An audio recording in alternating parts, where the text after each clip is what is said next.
It was nearly midnight when Claire heard the key scrape the lock. She sat rigid on the living room couch, the TV screen frozen on a paused news report about a corporate embezzlement scandal. Her palms sweated around the rim of the coffee cup, long gone cold. David stepped inside, smelling faintly of the heavy cologne he usually reserved for big client meetings. His leather shoes creaked as he paused in the doorway, surprised, guilty. The sight of him, handsome still at 42, salt starting to lick his temples, pierced her. "You're up," he said too casually. Claire set the cup down carefully as if the sound might break her. "We need to talk." The words hung there, heavy, inevitable. David's smile faltered. He set his keys down, rubbed his face. "Claire, if this is about... It's about Lauren," she interrupted. The blood drained from his face. For a long moment he said nothing. Then, like a man negotiating a bomb, he moved to sit opposite her. "How did you—" "Her husband called me." Claire's voice was steady, surprising even herself. "He found the messages, the pictures." David closed his eyes, a long, pained exhale escaping him. His silence was more damning than any excuse. Claire's mind splintered. Fragments of the past year, the late nights, the business trips, the distracted kisses. How many times had she ignored the signs? How many times had she told herself he was simply tired, stressed? "You lied to me," she said. Her voice cracked, and she hated it. Over and over. "I didn't mean—" he started, but stopped, visibly struggling. "I swear, Claire, it didn't mean anything. It was just stupid, weak. I made a mistake." "Don't," she said sharply. "Don't minimize it. You didn't trip and fall into her bed." Outside, a car rumbled past on the wet street. Rain tapped the windows, a slow, insistent rhythm that seemed to underscore the unraveling of their life. They sat in a chasm of silence until Claire leaned forward, her voice low and dangerous. "I thought you were different." David flinched as if struck. "I am different. You know me." "Clearly, I don't." The hurt in his eyes almost softened her. Almost. But she thought of Lauren, younger, hungrier, an intern David was supposed to be mentoring. She thought of her own sacrifices, giving up her art gallery dreams to raise their daughter Sarah, now away at college and oblivious, for now, to the crumbling world at home. "I'll do anything to fix this," David said, desperation creeping into his voice. "Counseling, full honesty, whatever you want." Claire studied him, noting the genuine fear, the regret. And beneath it all, something darker. Self-preservation. Was he fighting for their marriage, or simply the life he didn't want to lose? In the days that followed, Claire moved through life like a sleepwalker. She found herself scanning his phone, his emails, learning the digital contours of his betrayal. In one late-night burst of rage, she even contacted a private investigator, a woman named Mina Vargas, who specialized in domestic intelligence. Mina was brisk, clinical. "Do you want evidence for divorce proceedings or something else?" Claire hesitated. "I don't know," she admitted. "Maybe I just need to know everything." The investigation unearthed more than Claire anticipated. David and Lauren hadn't just been a one-time lapse. They'd been seeing each other for nearly a year. Secret hotel rooms, gift receipts tucked into corporate expense accounts, sweet, stupid messages that made Claire nauseous to read. The worst, though, wasn't the affair. It was what Mina found, buried in the company's finances. A quiet little side fund, skimmed bonuses, money moved under false accounts, all traceable to David. Confronted, David didn't deny it. "It was for us," he said miserably. "For Sarah's tuition, for security." "For security," Claire repeated, stunned. "By committing fraud?" "I got in over my head," he said. "At first it was small. I thought I'd pay it back. Then it just kept going. The betrayal deepened, metastasized. It wasn't just her marriage that was built on lies. It was their whole life. Claire had choices now. She could turn him in. Mina had promised to back her with evidence if needed. She could leave him, start over. Or she could do what countless others had done before her, bury the truth, salvage what was left, pretend for Sarah, for the life they had built. She wasn't sure yet which choice was more cowardly. One night, after Sarah called, laughing, oblivious, from her dorm, Claire found David in the kitchen, scrubbing at a stubborn coffee stain like it was a mortal sin. He looked up at her, lost. "I miss you," he said. His voice cracked. "I miss us." Claire studied him, feeling an ache she couldn't name. She thought about the man she had loved, still loved in some broken way, and the man who had sat across from Lauren in some hotel bar, charming and lying and betraying.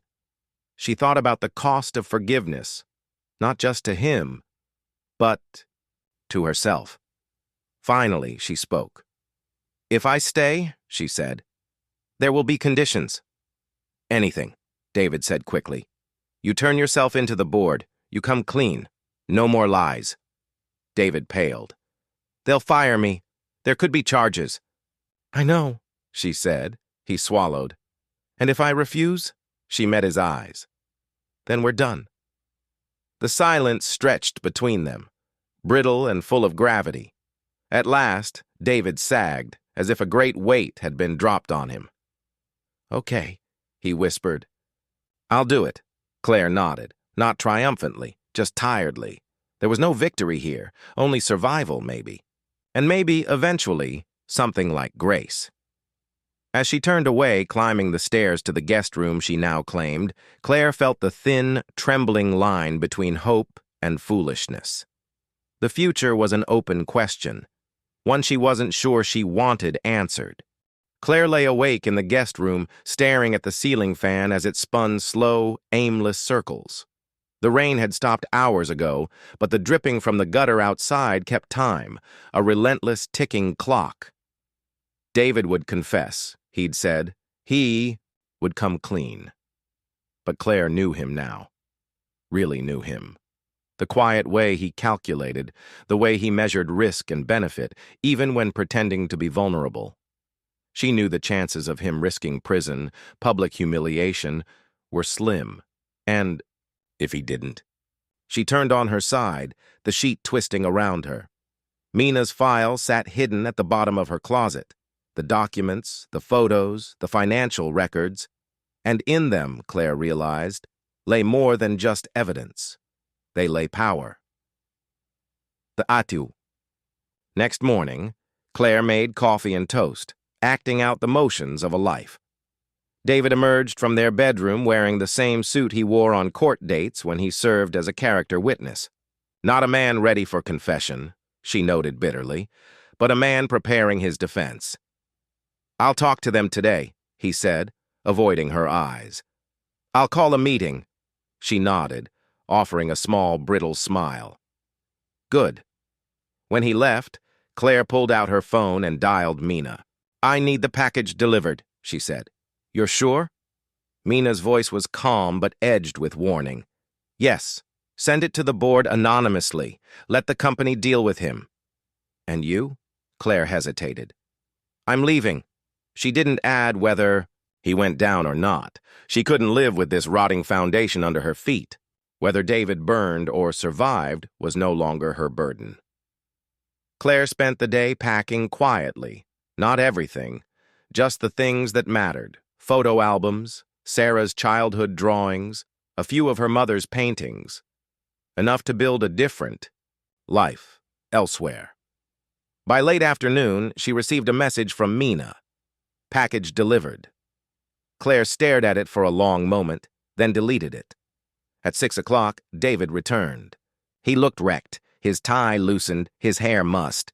There was a brief, foolish hope in his face when he saw her sitting there with 2 packed suitcases by the door. "You didn't believe me," he said. "Not a question. A statement.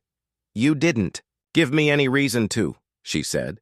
They're suspending me pending investigation, he said hoarsely. They got an anonymous tip. All the evidence. You? Claire rose slowly. She crossed the room, standing just close enough to smell the fear on him, sharp and metallic. I did what you couldn't, she said. I told the truth. David's jaw tightened. She saw then the true depth of his anger, not because he'd betrayed her, but because she hadn't let him keep control. You just ruined my life, he said, voice low and trembling. Claire tilted her head, a strange calm blooming inside her. No, she said softly. You did that all on your own. She picked up her suitcases and opened the door. He didn't try to stop her. Outside, the street was wet and shining under the street lamps. Claire pulled the suitcases into the trunk of her car, breathing in the crisp, rain-cleansed air. For the first time in years, she felt something uncoiling in her chest. Not quite happiness, but freedom. She slid behind the wheel.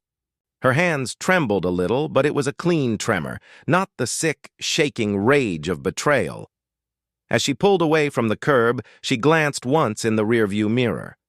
The house loomed there, familiar, mournful, but already it felt like it belonged to someone else.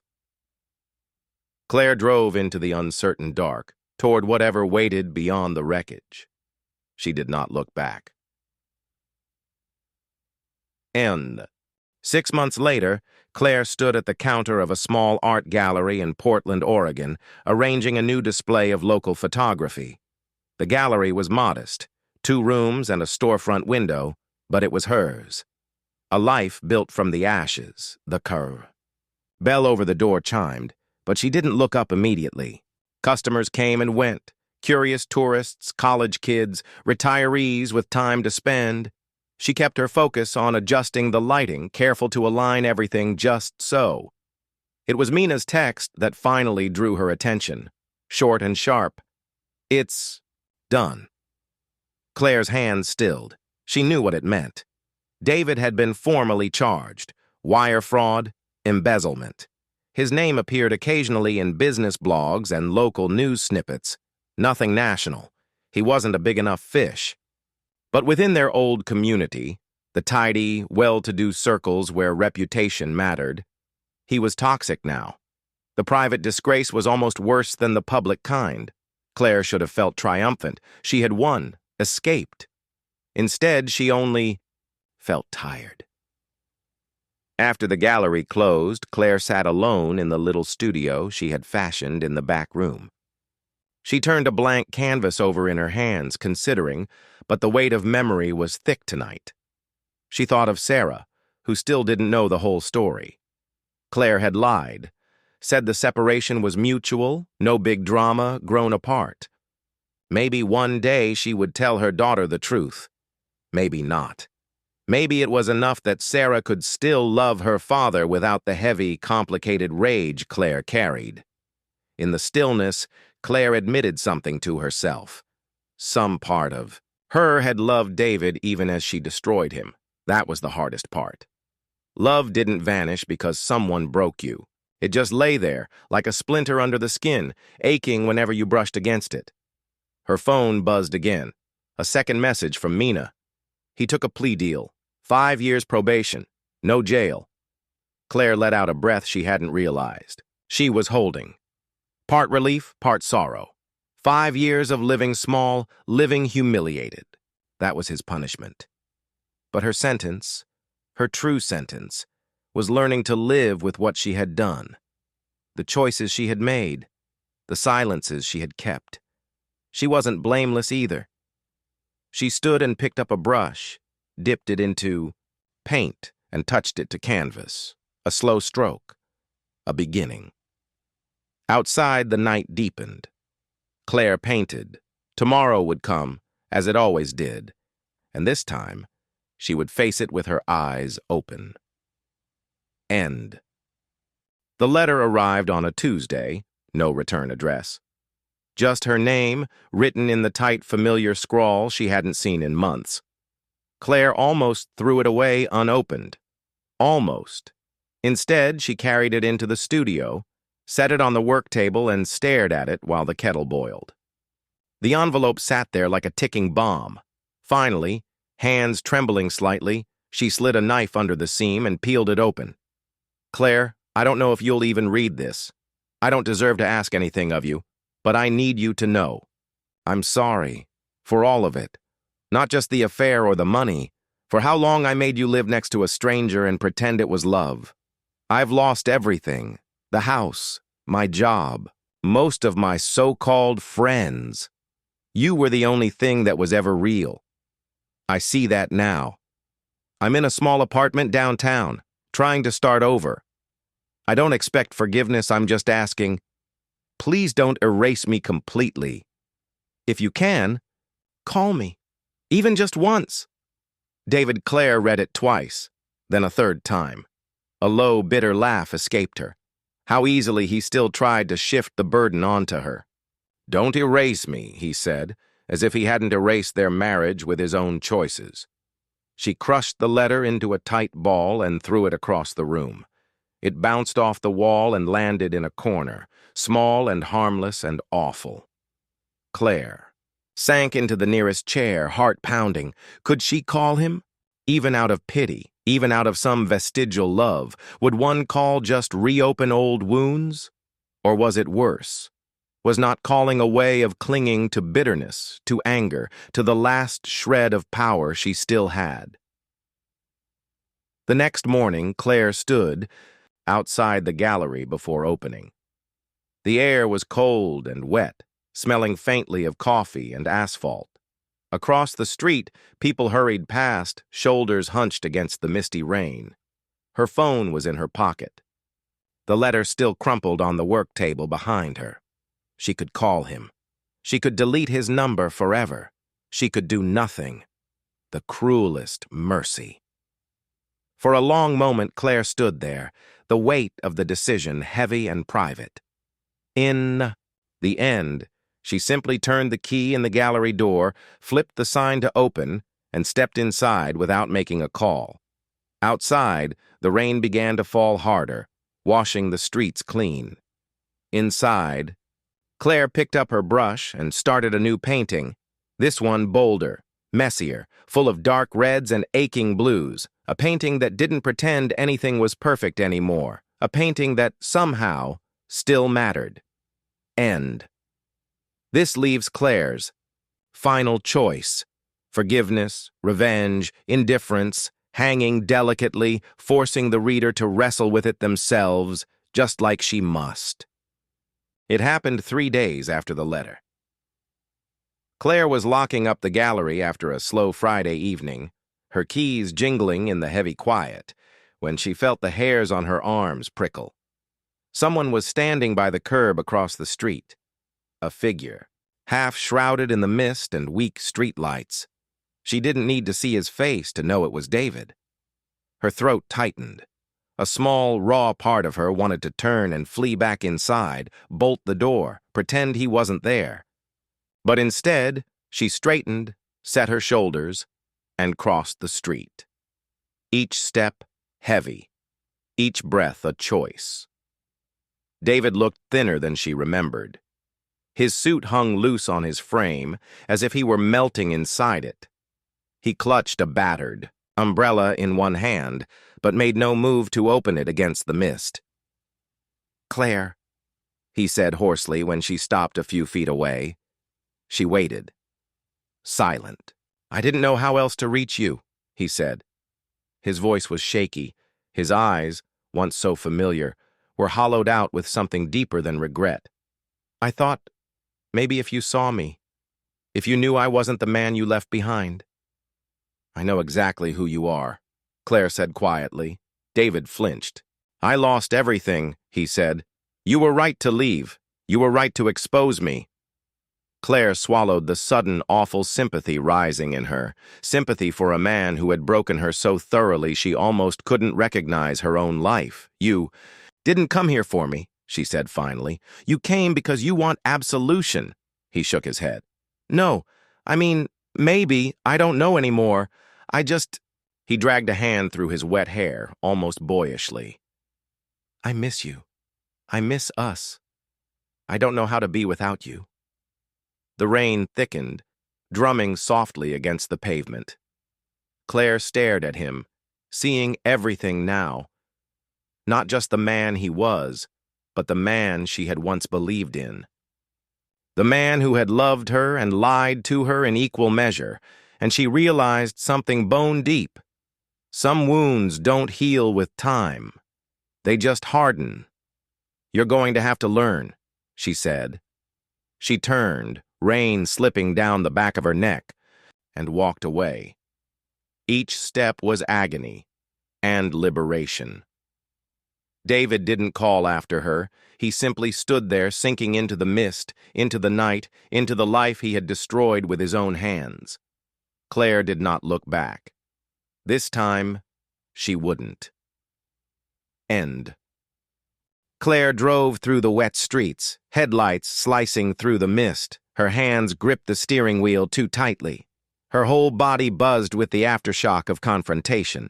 The hollow, sick adrenaline of walking away not just from a person, but from the gravity they once had over you.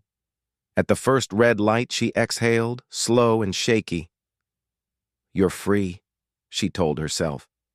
It's over. But deep down, she knew better. Freedom wasn't a door you walked through once. It was a decision you made over and over, every day, even when your heart wanted to betray you. She parked outside her apartment, a tiny second story, flat above a bakery that smelled like cinnamon and yeast, and climbed the stairs, rain clinging to her skin. Inside, she tossed her keys onto the counter, peeled off her damp jacket, and sagged against the door. The apartment was still, safe, ordinary, and yet the back of her neck prickled again, that same primal warning she had felt outside the gallery. She crossed to the window and peeked through the blinds. Nothing. Just the empty street, the bakery's closed sign, the dim glow of the lampposts. Claire let the blinds fall closed. She told herself she was being paranoid, that David would accept her silence now, that he would let her go. Still, she double-checked the locks on the door before heading to bed. Still, she left the hall light on. Still, she lay awake for hours, listening for sounds that weren't there. Some betrayals carve wounds deep enough that even when you escape the knife, the ghost of it lingers, a memory of fear, of hope turned weapon. And some ghosts, Claire realized, don't leave just because you tell them to. They wait. They watch. They whisper, "This isn't over." Claire closed her eyes against the dark ceiling. Tomorrow, she would wake up. Tomorrow, she would go back to her gallery, her work, her life. Tomorrow, she would fight to believe she was safe. But tonight, she slept. With the tremor of footsteps she could not hear, the shadows she could not name, and the faint, aching knowledge that love, once broken, never really leaves. It just changes shape. Waiting. End.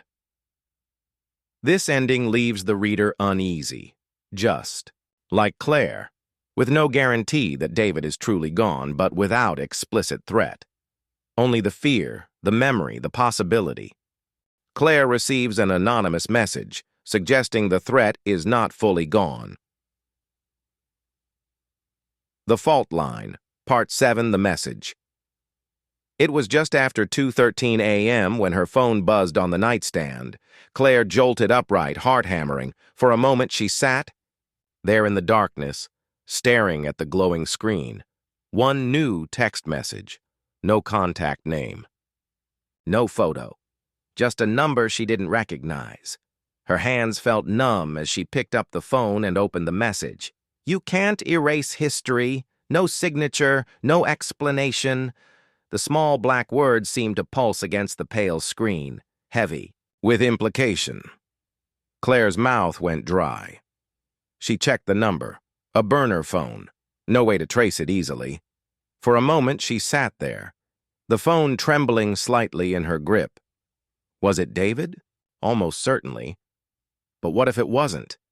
What if someone else, someone tied to the secrets David had buried and betrayed, had decided Claire was part of the reckoning now too? She swung her legs out of bed and padded to the front door, checking the locks again, pressing her palm flat against the cold wood.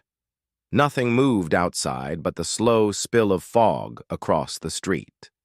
Still, Claire's instincts screamed at her, louder now. An old survival reflex she hadn't trusted in years. She turned off the phone completely, pulled on jeans and a sweater, stuffed a few essentials into her bag. Leave, now, don't wait. She wasn't naive anymore. She knew what broken men were capable of when their illusions finally collapsed. By 2:40 a.m., Claire was on the road again, headlights cutting through the mist, heart pounding with every mile she put between herself and that tiny apartment, that vulnerable shell of a new life. She didn't know where she was going yet. Maybe north, maybe east, toward places where no one knew her name or her story. But she knew one thing with grim certainty. She would not wait around for the past to catch her. Not again. Some battles you don't win by standing your ground. You win by surviving long enough to start over. In the rearview mirror, the empty streets slid away into darkness. Claire didn't look back. Not anymore. End. This ending threads suspense and survival instinct through Claire's arc. She's changed. She's harder now, sharper, but she's still hunted, still haunted. Perfect. Let's keep the story breathing. I'll continue with a small jump forward in time, say about 3 months later, where Claire has built a fragile new existence. But the threat of the past still lingers. We'll keep it realistic, not too neat, because trauma and betrayal don't vanish cleanly. Here's the next part. The Fault Line, Part 8, 3 months later. The tiny town of Fairview barely warranted a dot on the map. Claire found it by accident, a turn off the highway on a rain-slick morning, a coffee shop with a help wanted sign in the window, a furnished studio apartment above a florist's shop.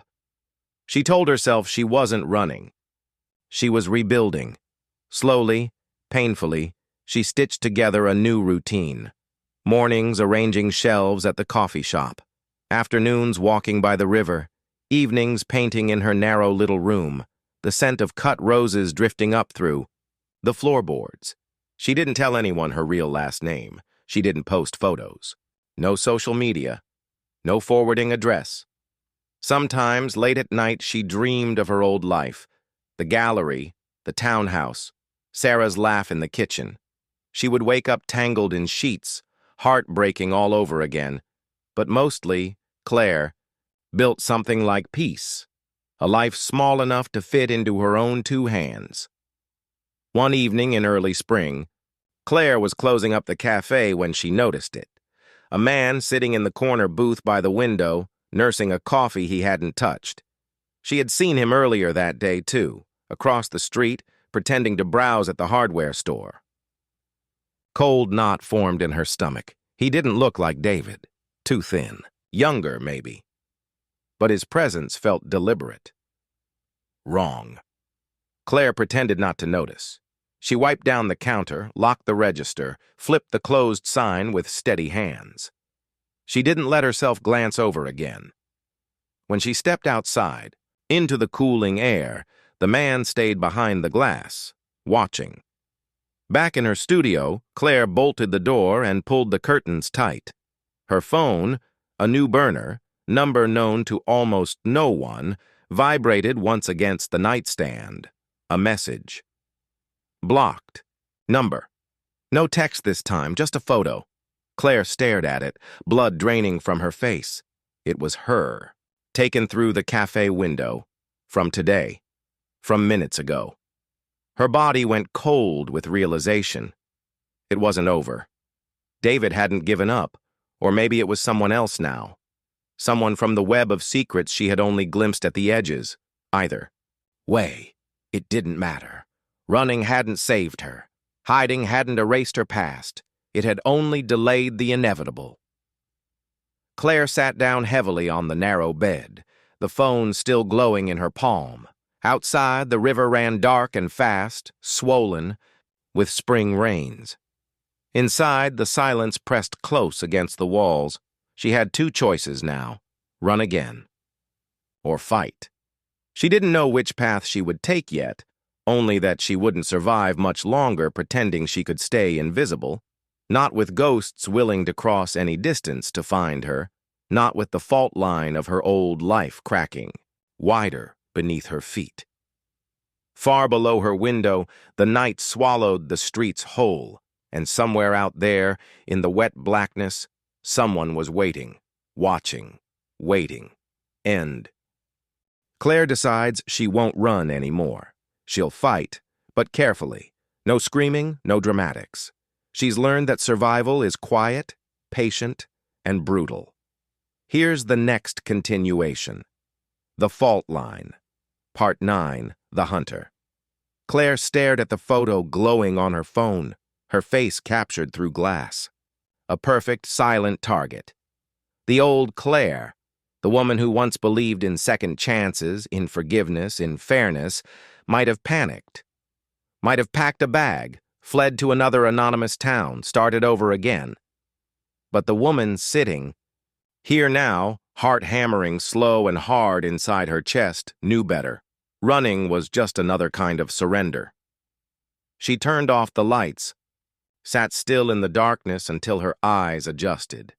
The town was small, easy to watch, easy to trap, and whoever was following her, whether it was David or someone else, they were bold enough to want her to know they were close. That was a mistake. At 2 a.m., Claire left the apartment by the back stairs, silent as a shadow. She wore black jeans, a thick hoodie, a small can of pepper spray tucked into one pocket, her phone in another, recording. She circled 2 blocks, moving slow, patient, her breath steady. When she reached the alley behind the cafe, she stopped and waited. She didn't have to wait long. Footsteps, soft, careful, following. Claire's heart pounded, but she stayed still, invisible in the shadow of the dumpster. The figure rounded the corner, younger, athletic, not David. Claire caught the glint of something in his hand, a phone, maybe a camera. He was texting, probably sending another photo, another threat. She moved fast, pepper spray out, into his eyes before he could react, a brutal hiss in the quiet night. He staggered back, gasping, dropping the phone. Claire kicked it across the alley. "Who sent you?" she snapped, voice low and sharp, every inch of her shaking but steady. The man doubled over, coughing, hands clawing at his face. "I don't," he choked. "He paid me, just to watch. That's all, I swear," Claire pressed, the nozzle of the spray against his throat. "Who?" "I don't know," he sobbed. "He called himself Alan. I swear I never met him. It was just online, Craigslist. I needed the cash. Alan." Claire felt the bottom drop out of her stomach. Alan was the name David had once used in private. Dealings, the same alias he used to hide affairs, offshore accounts, secrets, of course. Of course he wouldn't approach her directly anymore. David had learned. He would use others, ghosts, puppets, and he wasn't going to stop. Claire stepped back. The man crumpled to the ground, moaning. She scooped up his phone, smashed it against the brick wall with a single savage blow, tossed a $50 bill onto his chest. "For a bus ticket," she said coldly. "Out of town. Now. If I see you again, I won't be so generous." Then she turned and disappeared into the night. Back in her apartment, she packed methodically. No panic, no chaos, cash, burner phone, art supplies small enough to carry, fake ID just in case. Claire didn't cry. She didn't tremble. Some part Of her had known it would come to this. You don't survive betrayal by hoping it ends. You survive by becoming something the betrayer doesn't expect. By dawn, Claire was gone. No forwarding address. No trace. No more mercy. And if David ever found her again, he wouldn't recognize the woman he had made, not until it was far too late. End. Tone. Claire has evolved from victim, survivor, hunter. Still real, still grounded, but hardened by betrayal in a way that feels earned, not cartoonish. Claire's hands were steady on the wheel, the hum of the engine a soft rhythm beneath her thoughts. The road stretched endlessly before her, ribbons of dark asphalt framed by fields of golden grass. The sky, a faded pink, bled into a horizon that seemed too wide for any one person to claim. She didn't know where she was going. Maybe she never would. But she had learned, in the slow, aching months since she left, that it wasn't the destination that mattered. It was the movement. The choice to keep going. Her phone buzzed once on the passenger seat. A message. A name she didn't recognize. She didn't look at it. She didn't need to. Instead, Claire pressed the pedal down, feeling the wind against her face, the open road, stretching out into the unknown. The past was a ghost, and she was a woman forged of fire, moving forward, unbroken, no longer afraid. Somewhere in the rearview mirror, the night faded into the dark, and she left it all behind. 6 months later, Claire sat in a small cafe in a town she had never planned to stay in, sipping a coffee that wasn't quite too hot or too bitter, but just enough to keep her mind clear. The sun streamed through the window, casting shadows. Across the checkered tile floor, her hair had grown out, the pale blonde fading to a sun-bleached brown, soft under the weight of new decisions. She'd settled into a rhythm here, a job at a local art supply store, even took an evening class. In sculpture, a hobby she'd never dared explore before. She'd learned how to make small talk, how to smile in a way that didn't feel like a lie, and every once in a while she'd think of the past, not with pain anymore, but as something distant, like a storm she had walked through and emerged from, the wind still whispering in her ears but no longer shaking her bones. Claire's gaze drifted toward the door as it swung open, the bell above it chiming lightly. A couple entered, laughing, fresh-faced, young. For a moment, something inside her flickered. She had always been part of that world once, didn't she? The world where you didn't have to worry about secrets or lies. The world where trust came without price tags. But that was before. And this was her now. She glanced at the clock. Nearly time. The train station was just down the road, and she planned to catch the evening train. Maybe the city would have something for her, something different. Or maybe she'd just let the tracks lead wherever they wanted to. There were still roads to travel, still lives to touch. Her phone buzzed again. A new message, another unknown number. This time, she didn't hesitate. She checked it. Still waiting? Still watching? Claire's fingers hovered over the screen for a moment. A slow exhale. Then she deleted the message. Her life had no room for ghosts anymore. No room for the man she used to love. The man who had built his empire on deceit. She had learned that much, at least. The only thing that mattered now was how she chose to live. Her choices. Her life. Claire stood up, grabbed her bag, and walked to the door. The bell chimed again as she stepped out, into the warm afternoon, the sun kissing the back of her neck. She didn't look back. Not anymore. End. Claire stood on the edge of the platform, the warm breeze ruffling her hair, her gaze scanning the horizon. The train wasn't due for another 20 minutes, but it was the same every time. She arrived early, as if the moment she arrived would somehow stop the world from catching up with her. The quiet hum of the station, the low murmur of conversations between strangers, felt familiar, comfortable. The whistle of an approaching train broke her thoughts. Claire stepped back as the heavy iron beast came into view, its sleek metal reflecting the light of the setting sun. She didn't know where it was headed, and for once, it didn't matter. Her phone buzzed again, the familiar ding that had become almost routine by now. It was a message. The screen lit up and her fingers froze for a moment before she unlocked it. "I know where you are." The words seemed to hang there in front of her, almost a whisper against the noise of the station. There was no name, no number, just the cold certainty of the words. For a moment, Claire's heart skipped. The breath caught in her chest. But then, just as quickly, she felt the tension leave her body. No fear, no panic, just a slow, deliberate exhale. She stared at the screen for a moment, then deleted the message, her finger lingering for a second longer than it should have. Something in her wanted to reach out, to know, to find out who was still trying to pull the strings, who was still watching her from the shadows. But she had learned. She had learned so much. She wasn't the woman who could be trapped anymore.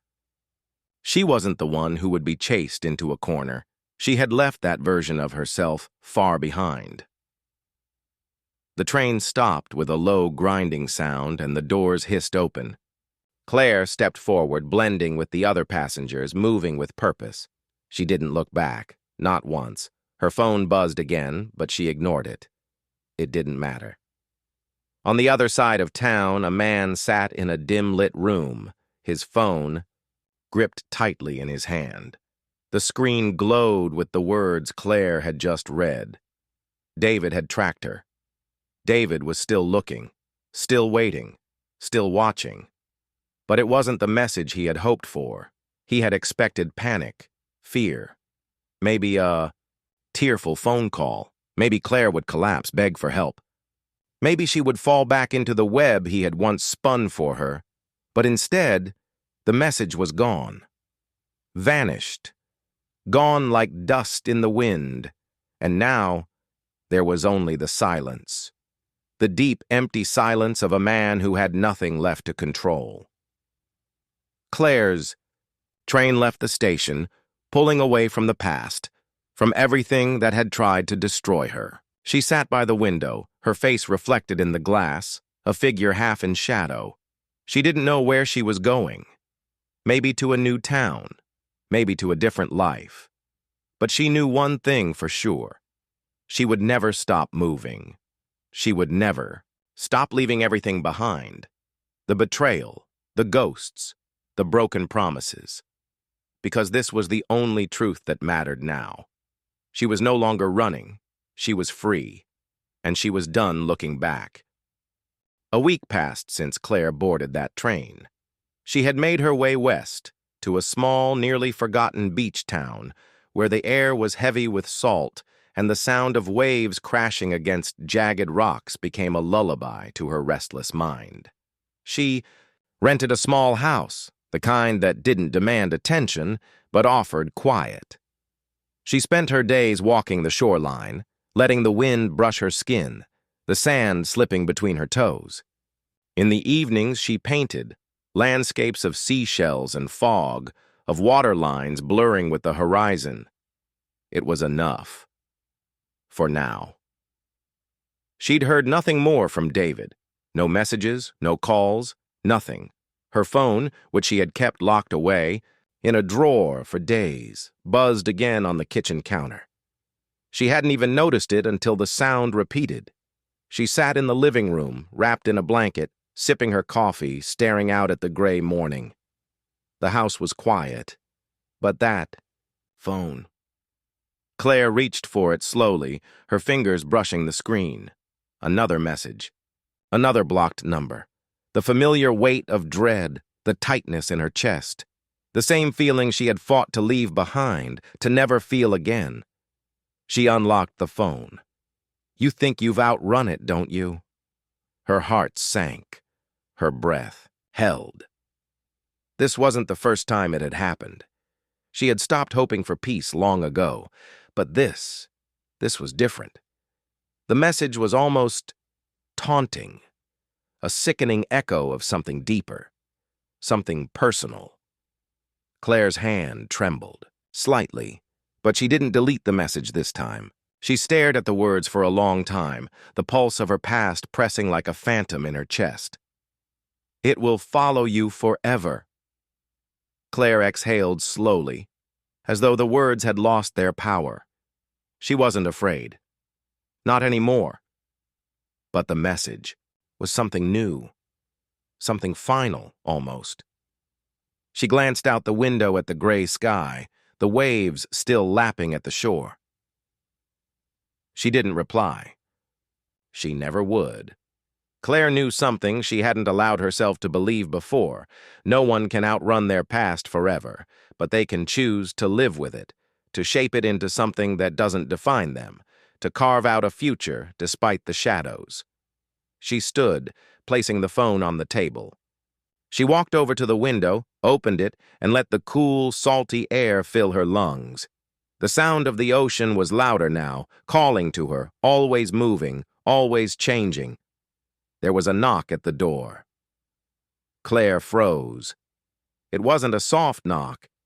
It was insistent. Her breath caught in her throat as her feet moved of their own accord. She hadn't seen anyone for days, no visitors. No one knew where she was. But it didn't matter. She wouldn't run. Not again. She opened the door. No one was there. Only an envelope left on the doorstep. The edges were worn, the paper creased. It was addressed to her in a hand she recognized, though it had been years. The message was simple. A name. Sarah. Her throat tightened. She hadn't heard that name in so long. Claire stepped back, staring down at the envelope, the weight of it settling in her chest. The past was here, knocking at her door once more. But this time, it wasn't David. It wasn't the man who had broken everything. It wasn't the betrayal that had destroyed her. It was Sarah, the woman who had been her partner, her best friend, the one who had never betrayed her, not in the way David had. But now there was no telling. With a steady hand, Claire picked up the envelope, her fingers brushing the paper. She didn't open it. Not yet. Instead, she took one long look at the ocean, at the horizon, at the unknown future waiting beyond, because in the end, no matter how far she ran, the past would always find its way to her, and all she could do was face it. She opened the door again, stepped outside, and walked toward the edge of the shore. The waves reached for her feet, cold and insistent, and this time, Claire didn't look back. End. Reflection.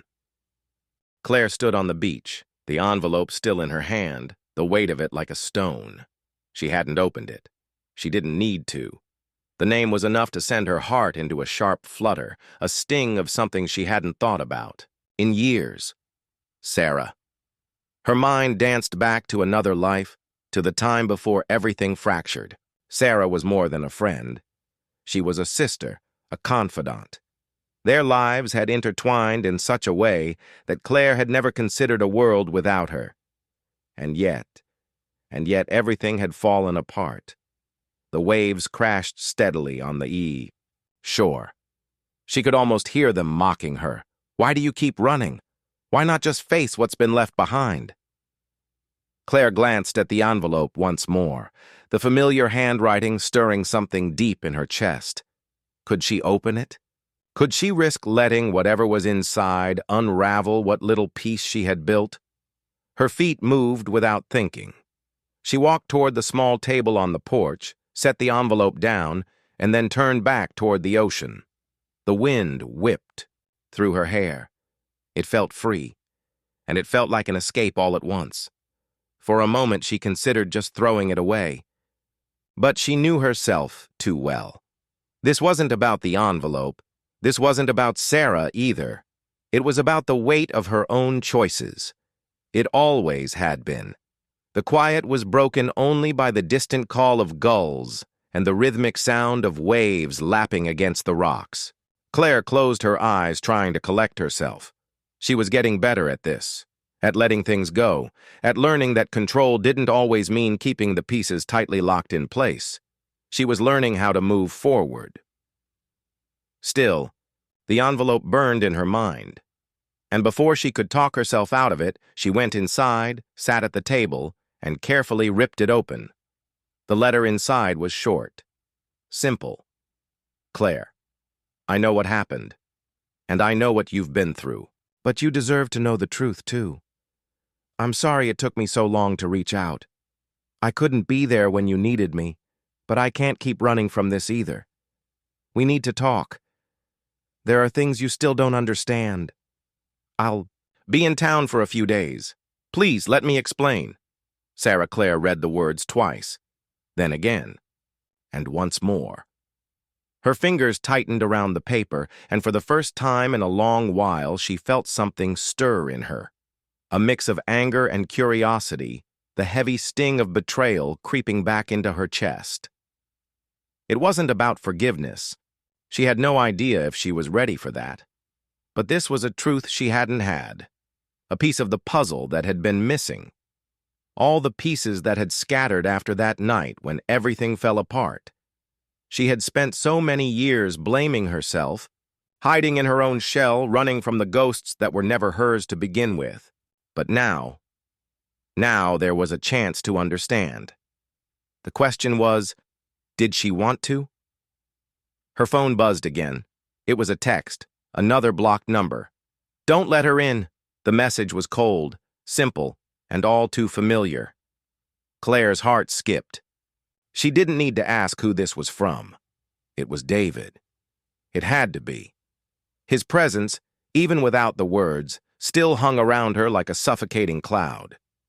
He had tried to control everything once. Tried to own her in ways that left scars deeper than anything physical, but she was no longer his to command. Not anymore. Still, she couldn't ignore the feeling in the pit of her stomach. David had always known how to keep her in a chokehold, how to make her second-guess her own instincts, her own truth. Claire shook her head, pushing the thought aside.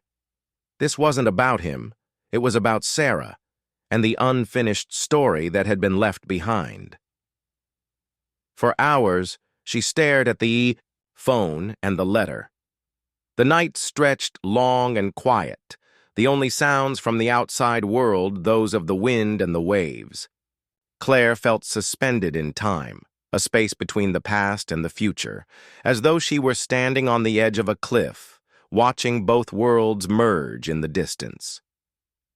Finally, when the hour was late and the silence had settled over the house, like a blanket, Claire made a decision. She picked up the phone. She didn't hesitate. She called. The line rang twice before it clicked. Claire. The voice on the other end was soft, tentative, but clear. Sarah, Claire said, her voice steady but tight with emotion. Why now? After all this time? For a moment, there was only silence. Then Sarah spoke again, her words barely above a whisper. Because I owe you that much, and more. Claire stepped outside, the air still warm with the promise of a late summer night. The ocean stretched before her, vast and endless, the horizon darkening. She didn't know what the future held, didn't know where this conversation would go or what Sarah had to say, but for the first time in a long time, she felt like she had control over the one thing that had always eluded her. Her choice, and with that, she made it. The next morning, Claire stood by the window of the small cottage, her fingers tracing the cool glass. The horizon was still dark, a line of orange just beginning to break across the sky. The beach outside was quiet, the air thick with the scent of salt water and earth. She felt the weight of the decision in her bones. It wasn't just about Sarah's letter or David's ominous warning. It was the culmination of years of pain, loss, and fear of what might be revealed, of what she might lose once again. But today, Claire wasn't running. She was standing firm. When she opened the door to Sarah, it felt like stepping into the past, into a time when things had been whole, when trust wasn't a fractured thing. Sarah stood in the doorway, her eyes a mix of relief and something heavier. The years between them seemed to collapse in that single glance. "Claire?"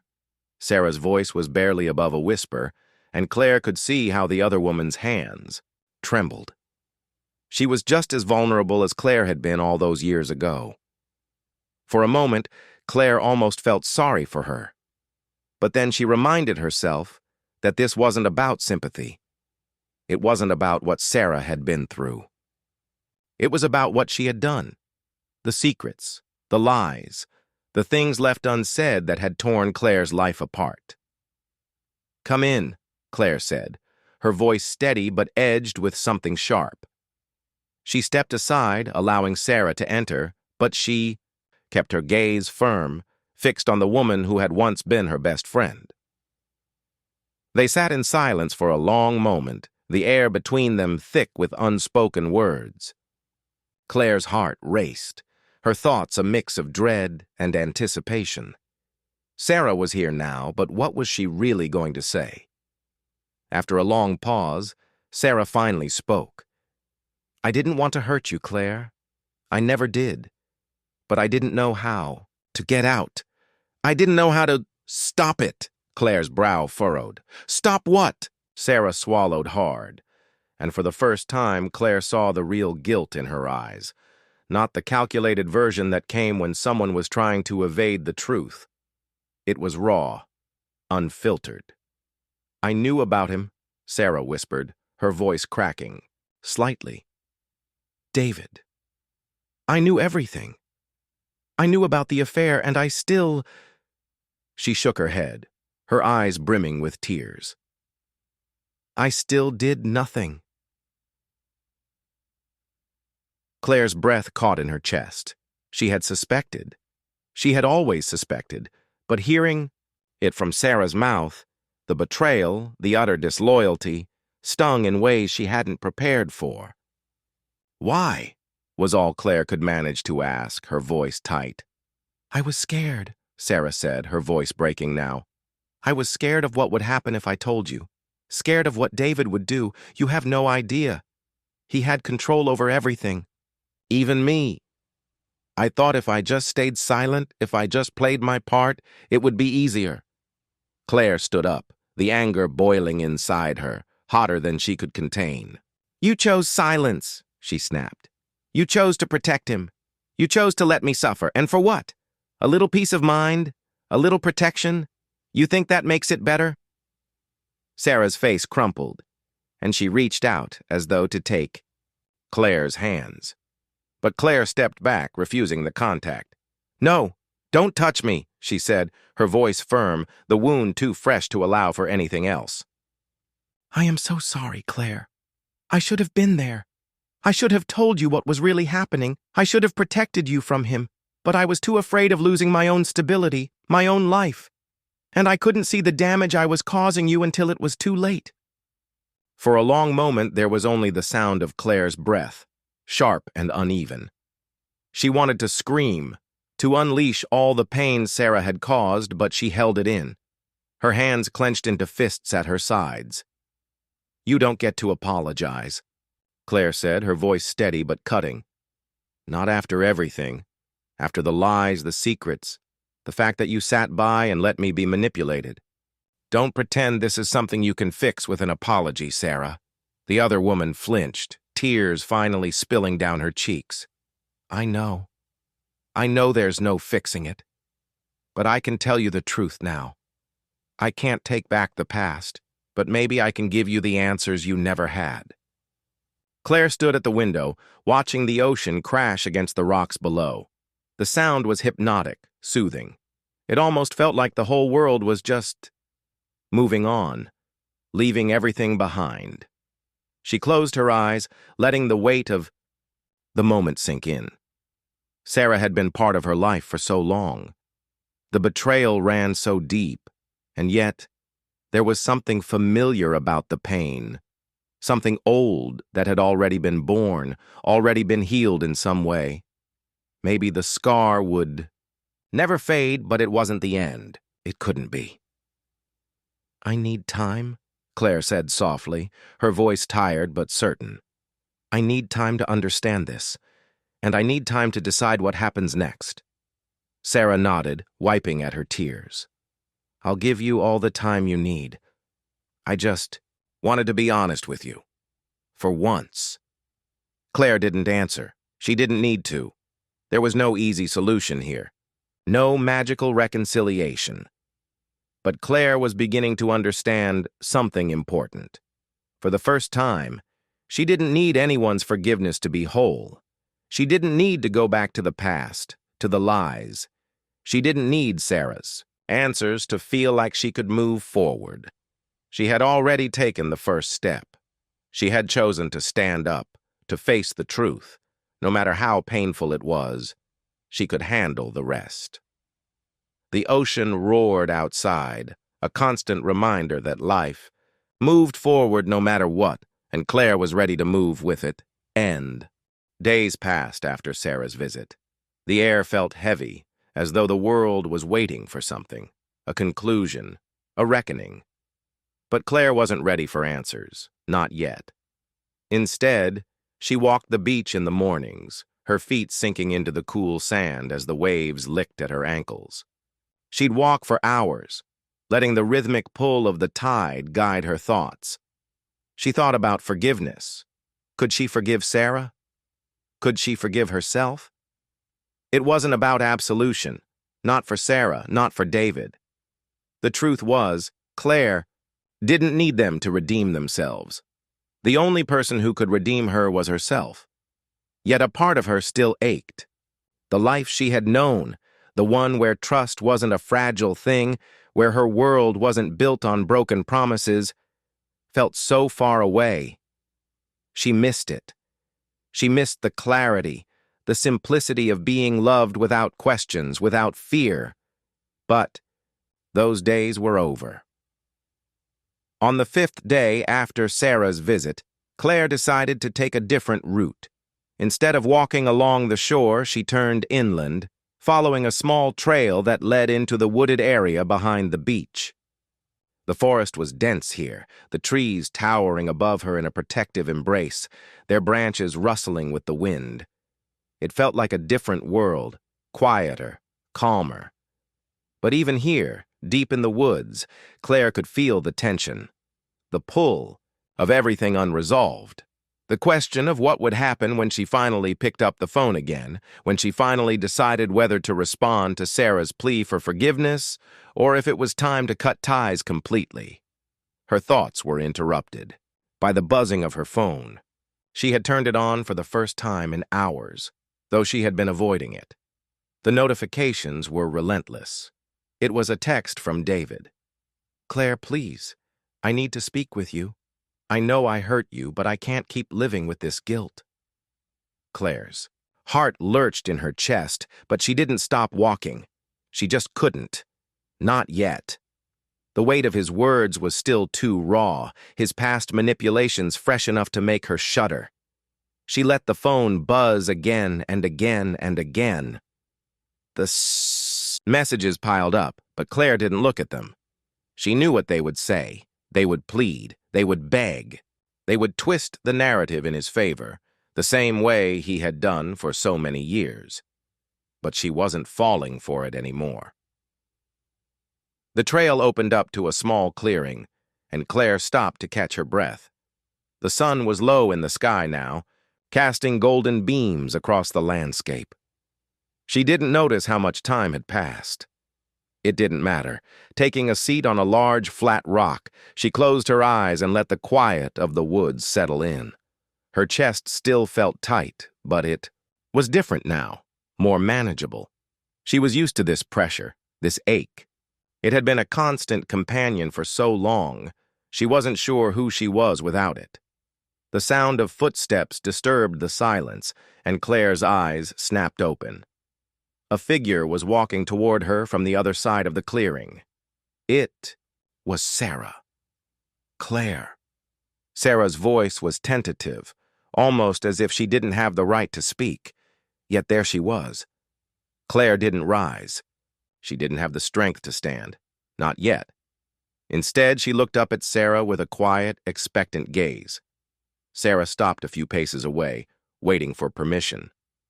"I've been thinking," Sarah said, her voice trembling with something Claire couldn't quite place. Regret, maybe. Fear or guilt again. Claire stayed silent.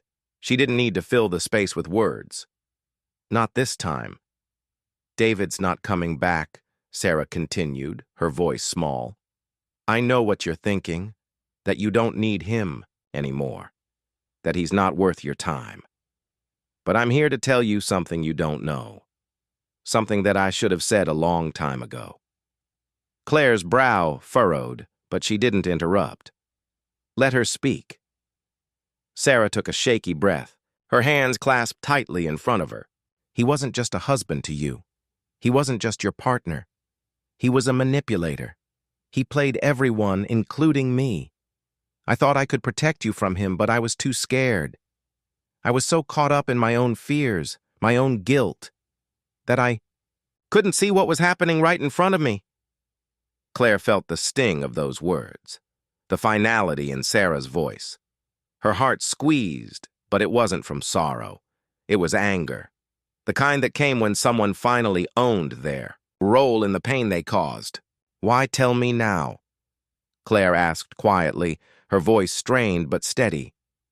"Because I owe you the truth," Sarah replied, her gaze unwavering. "Because you deserve to know everything. Not just the half-truths I've been hiding behind. Not just the lies I told myself to justify my silence. I want you to have all the pieces. I want you to understand how deeply sorry I am, and how much I regret not speaking up sooner." There was a long silence between them, the air thick with everything that had been left unsaid. Claire could feel the weight of the past hanging between them, but this time, it didn't feel like a trap. This time, it felt like closure. But even as Sarah spoke, even as Claire felt the walls around her heart begin to soften, one thing was clear: forgiveness wasn't required. When Sarah finished speaking, she stood there waiting, expecting something from Claire, but Claire wasn't sure what it was, what Sarah was waiting for. She wasn't sure what she was waiting for. She looked out toward the horizon, the sun now dipping lower, casting everything in a soft, fading light. For a long time, she didn't say anything. She just let the silence stretch between them. Let Sarah's words settle. Finally, Claire stood up. Her legs felt stiff, the weight of her decision pressing heavily on her chest. But she straightened, wiping the dirt from her jeans, and turned to Sarah. "You've said what you needed to say," Claire said, her voice quiet but strong. "Now I need time. Time to process everything, to figure out where I stand, what I want." "From here?" Sarah nodded, her eyes softening with understanding. "I'll give you that," she said, her voice small but sincere. "I'll be here if you ever need me." Claire nodded but didn't reply. Instead, she turned and began to walk back toward the trail, the path leading her back toward the place she had been running from, the life she had left behind, the choices she still needed to make. The sound of Sarah's footsteps faded behind her, but the weight of everything, of what had been, of what might come, stayed with her. It wasn't over yet, but maybe it didn't have to be. End closing. Thoughts. This chapter shows a significant turning point for Claire. She confronts Sarah one more time, and for the first time, she feels ownership of her choices without the need for immediate forgiveness or reconciliation. The silence between them shows Claire's power in choosing what comes next. Sarah has finally told the truth, and Claire now has to decide how to carry that truth with her. This moment of stillness after the confrontation is crucial because it's Claire's decision, her pace, on how she wants to move forward. Healing isn't immediate, and forgiveness doesn't always have to be a given. The weeks that followed Sarah's visit were quieter, but not peaceful. There was a constant undercurrent of doubt and uncertainty running through Claire's days, like the shifting tides of the ocean just beyond her doorstep. She had learned to stop expecting immediate clarity, to stop searching for answers in the faces of the people around her. Instead, she found herself looking inward. She spent less time on the beach, less time in the woods. The air was different now, heavy with decisions she wasn't ready to make, but could no longer avoid. And so she spent most of her time in her small cottage, sitting in front of the blank page that had become her reluctant companion. For so long, Claire had measured her life by others, by David's choices, by Sarah's actions, by the roles she played for people around her. Now she was trying to untangle herself from all of that, to find out who she was beneath all the expectations. But that was harder than she'd imagined. One evening, as Claire sat by the window, she received a call from her mother. "Claire." Her mother's voice was gentle but firm. "I know you're hurting, sweetheart, but you can't let this go on. You can't hide away forever." Claire took a breath, trying to steady her nerves. She loved her mother, but she hated how often their conversations felt like they were about fixing her. "I'm not hiding, Mom. I'm just taking time to figure things out." "Figuring things out isn't a lifetime project," her mother said, a little sharper now. "I know you. You're a fixer. You want to repair everything, but not everything can be fixed. Not everyone is worth the repair." Claire felt the weight of her mother's words, the implication that some relationships were beyond saving. Her throat tightened. David. Sarah. The people she had spent so many years trying to hold together, could they ever be fixed? Or was that just another illusion? A lie she told herself to avoid facing the fact that some things, some people, were broken beyond repair. "I'm not trying to fix things," Claire said quietly, her voice hoarse. "I just need space to breathe." Her mother sighed. "I understand, darling. But remember, it's okay to let go. You don't have to carry all of this forever." After hanging up with her mother, Claire sat for a while, staring at the phone in her hand. Letting the silence of the moment swallow her, she could hear her mother's words echo in her mind over and over again. You don't have to carry all of this forever. It was so simple, so obvious. Yet somehow, Claire had never been able to let go. Let go of David, let go of the anger, of the need to prove something to Sarah or even to herself. She stood up, pacing the room as the walls seemed to close in on her. But then, there was a sudden knock at the door. Claire froze. She hadn't been expecting anyone.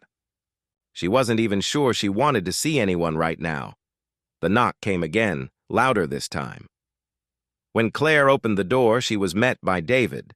Her heart lurched, a mix of shock and anger flooding her senses. She hadn't seen him in weeks.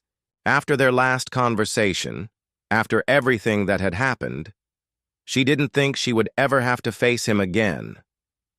But there he was, standing in her doorway, looking almost the same as he always had.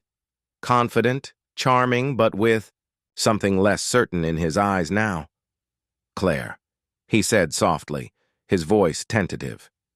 He was looking at her like he didn't know what to say, didn't know how to fix what had been broken. "I know you don't want to see me, but I need to talk to you. Please." Claire stood in the doorway, her arms crossed. The tension in her body was palpable. Part of her wanted to slam the door in his face, but another part of her, a part she didn't even recognize anymore, was curious. What was he doing here? What did he want after everything that had happened? "What is it, David?" Her voice was flat, but there was an edge to it. A warning. He took a step forward, then hesitated. His gaze shifted toward the ground before meeting hers again. "I'm sorry," he said, his voice low. "I've hurt you in ways that I can never take back. I don't know how to fix it, but I need you to know that I never meant for any of this to happen." Claire clenched her jaw, fighting the urge to throw the door closed. She had heard these words before. "I didn't mean to." "I'm sorry." Those words meant nothing now. Nothing at all.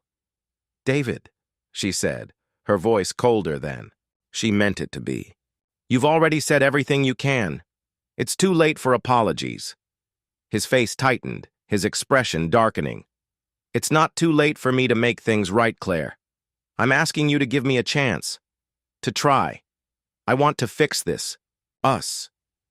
I know I've been a terrible husband, but I can't live with the guilt anymore. I know you probably don't care, but I've been in therapy trying to get better.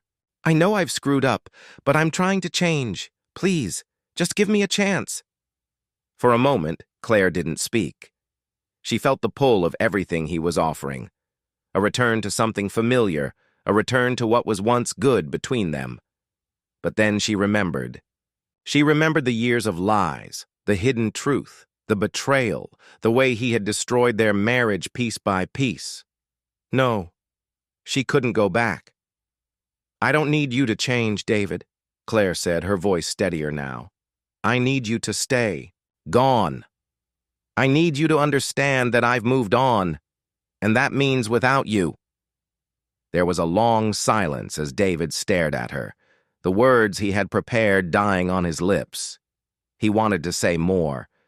She could see it in his eyes, but she wouldn't let him. She couldn't let him. This was her choice, and it wasn't about him. "I'm sorry," he whispered, and then without another word, he turned and walked away. As Claire closed the door behind her, she let out a breath she hadn't realized she'd been holding. It was done. Finally, David was gone. But now came the hard part, figuring out how to move forward without him. She didn't feel relief, not yet. But she felt something else. Hope. Not the kind of hope that came from waiting for things to get better, but the kind that came from knowing she was finally free to rebuild, to start anew. The next morning, Claire stood on the beach again, her feet sinking into the sand as the waves broke around her ankles. The horizon was painted in soft pastel shades of pink and orange, and for the first time in a long time, Claire felt like she could breathe. She wasn't whole yet. There was still pain, still loss. But today, she realized something important. She wasn't broken. She was still here, still standing, and that was enough. The rest, the healing, the rebuilding, would come in its own time. For now, that was enough. End. Closing thoughts. This chapter marks Claire's final confrontation with David, a moment of clarity where she chooses herself over the toxic pull of her past. She refuses to be caught in the same cycles again, and while the weight of everything she's gone through isn't gone, she's finally taking steps toward moving forward. In this moment, Claire shows herself that she has the power to walk away from what no longer serves her, even if it feels like the hardest thing she's ever done.